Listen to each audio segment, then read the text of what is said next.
ಪರವಾಗಿ ವಿರೋಧ ವ್ಯಕ್ತಪಡಿಸ್ಕೊಂಡು ಬಂದಿದ್ದಾರೆ. ಅದಕ್ಕೆ ಅವ್ರ ಬಗ್ಗೆ ಒಬ್ಬರು ನಾಯಕರಿಗೆ ಇವತ್ತು ಅವಕಾಶಗಳು ಆಗಬೇಕು. ಮುಖ್ಯಮಂತ್ರಿ ಸ್ಥಾನಕ್ಕೆ 2022ರಲ್ಲಿ ಒಬ್ಬ ದಲಿತರು CM ಮಾಡಬೇಕು ಅನ್ನೋದು ಒಂದು ಪ್ಲ್ಯಾನ್ ರೆಡಿ ಮಾಡ್ತಾ ಇದ್ದಾರೆ. ಇದು ಏಕಕಾಲಕ್ಕೆ ನಮ್ಮ ಇವರನ್ನು DK ಶಿವಕುಮಾರನ್ನ ಬದಿಗಿಸುವಂಥದ್ದು, 2028ರಲ್ಲೂ ನಿಮ್ಮ ಮುಖ್ಯಮಂತ್ರಿ ಇಲ್ಲ ಅಂತ ಸೂಚಿಸೋದು, ದಲಿತ ಹಿಂದುಳಿದ ಅಥವಾ ಆದಿವಾಸಿಗಳಲ್ಲಿ ಒಬ್ಬ ವ್ಯಕ್ತಿ CM ಆಗುವಂಥದ್ದು, ಇವೆಲ್ಲ ಚರ್ಚೆಗಳು ಇವತ್ತು ಹುಟ್ಟಾಗಿದ್ದಾವೆ.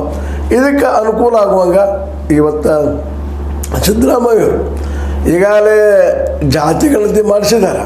ಅದು ಇವರಿಗೆ ಇನ್ನಷ್ಟು ಬಲ ತಂದು ಕೊಟ್ಟದ. ಯಾಕಂದ್ರೆ 1 ಕೋಟಿಗೂ ಮೀರಿ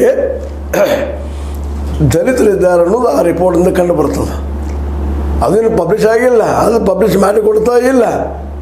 ನಮ್ಮ ಲಿಂಗಾಯತ್ ಮತ್ತು ಜೊತೆಗೆ ಒಕ್ಕಲಿಗ ಸಮುದಾಯದವರು ಅದು ಹೊರಗೆ ಬಂದಿದ್ರೆ ಇನ್ನೂ ಸ್ಪಷ್ಟ ಆಗ್ತಿತ್ತು. ಆದರೆ ಇವತ್ತೇನು ಮಾತಾಡಿದ್ರು ಕಂತೆಗಳ ಮೇಲೆ ಮಾತಾಡೋದಾಗ್ತದೆ. ಅದಕ್ಕೆ ಇವತ್ತಂತೆ ಅವರು ಜಾಗೃತ ಆಗಿದ್ದಾರೆ. ದಲಿತ, ಹಿಂದುಳಿದ, ಮೈನಾರಿಟಿ ಜೊತೆಗೆ ಆದಿವಾಸಿ ಜನ ಇರೋ ಒಂದಾಗುವ ಎಲ್ಲ ಲಕ್ಷಣಗಳು ಕಾಣ್ತಾ ಇದ್ದಾವೆ. ಹೀಗಾಗಿ ಒಕ್ಕಲಿಗ ಸಮುದಾಯದ ನಮ್ಮ DK ಶಿವಕುಮಾರ್ ಅವರಿಗೆ ಈ ಮುಂಬರುವ 2028ರಲ್ಲೂ ಕೂಡ ಮುಖ್ಯಮಂತ್ರಿ ಆಗುವ ಸಾಧ್ಯತೆಗಳು ಕಡಿಮೆ ಆಗ್ತಾ ಇದ್ದಾವೆ ಅನ್ನುವಂಥ ಮಾತು ಕೇಳಿ ಬರ್ತಾ ಇದ್ದಾವೆ.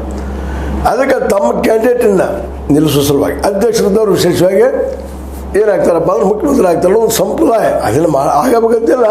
ಈ ಹಿಂದೆ ಸಿದ್ದರಾಮಯ್ಯನವರು ಆದಾಗ ಮುಖ್ಯಮಂತ್ರಿ ನಮ್ಮ ಇವರು ಏನಪ್ಪ ಅಂದ್ರೆ ಅಧ್ಯಕ್ಷರು ನಮ್ಮ ಪರಮೇಶ್ವರಯ್ಯನವರು ಇದ್ದರು. ಆದರೆ ಅವ್ರು ಬಿಟ್ಟು ಕೊಟ್ಟರು, ಗೊತ್ತದ ಈಗಾಗಲೇ. ಸೋಲು ಗೆಲುವು ಬೇರೆ ವಿಷಯ, ಅದು ಯಾರು ಹಿಂದಿದ್ರು ಯಾರು ಮುಂದಿದ್ರು ಅದು ಬೇರೆ ಚರ್ಚೆ.